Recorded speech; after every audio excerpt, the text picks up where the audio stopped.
Ay nako, kayo naman mga pulis. O sino ba nagpatupad ng ano yan? Rimulya daw. Hulihin yung nakahubad kahit nasa labas ng bahay nila. Ha? Hindi naman yung umalis sa malayo, nasa bahay lang nila. Kagaya yung naghahalo ng simento, nasa labas ng bahay nila, nagtrabaho yun. At saka, hindi naman highway yun. Di ba? Pasukan pa talaga yun. Sinasadya nyo pinapasok doon para lang makahuli kayo ng mga ordinaryong tao.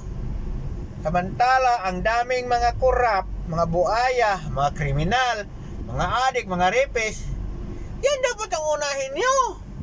Diba? Para matuwa mga tao sa inyo.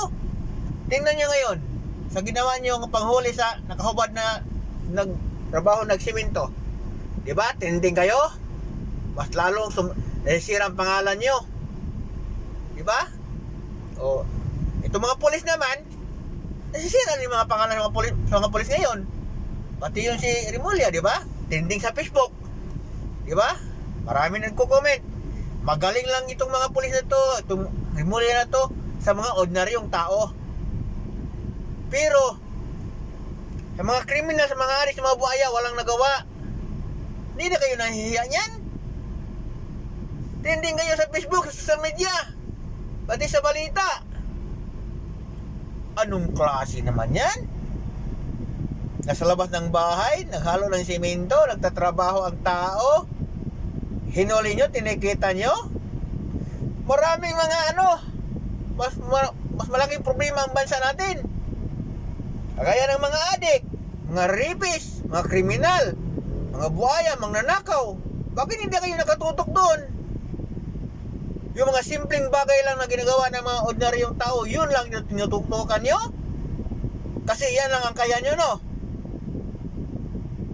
Kaya hindi magtataka kung bakit ng mga tao galit na galit sa inyo. Dahil maraming problema ang bansa natin, doon pa kayo sa mga walang kwintang bagay. Dapat sana intindihin nyo yan. Nakahubad, nasa labas lang ng bahay nila, nagtatrabaho. Hindi naman yun umalis, lumalayo sa bahay nila. Hinuli ninyo, pwede naman ninyo pagsabihan. Di ba? Bakit tinikita nyo pa?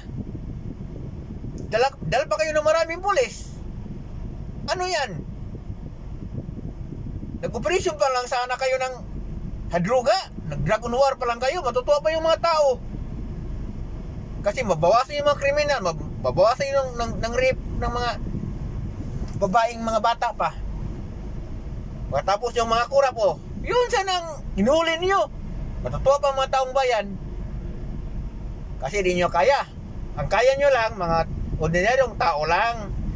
Kaya, ang nangyari ngayon, sa ginawa nyo sa taong nagtatrabaho, naghahalo ng simento, nga nakahubad, nga tinikita nyo or hinuhuli nyo, yun lang ang kaya nyo. Di ba? Nakakahiya. Daming pulis pa naman. Ang inyong hinuhuli, yan lang. Hindi na kayo nahiya niyan. Wow. Kung inuuna pa nyo ang problema, no? Sa bansa natin, gaya ng mga kurap, mga kawatan, mga kriminal, mga rapist, matutuwa siguro ang taong bayan sa inyo, ha? Pero sa ginawa ninyo ngayon, mas lalo kayong nasisira. Pati mga pulis, nasisira na sa mga taong bayan. Diba? Kasi nakikita sa Facebook, sa balita, ang ginagawa niyo. Pagluluping niyo sa mga ordinaryong tao, walastik kayo. Balang araw, magsisisi rin kayo na ginawa niyo yan. Yeah, mark my word.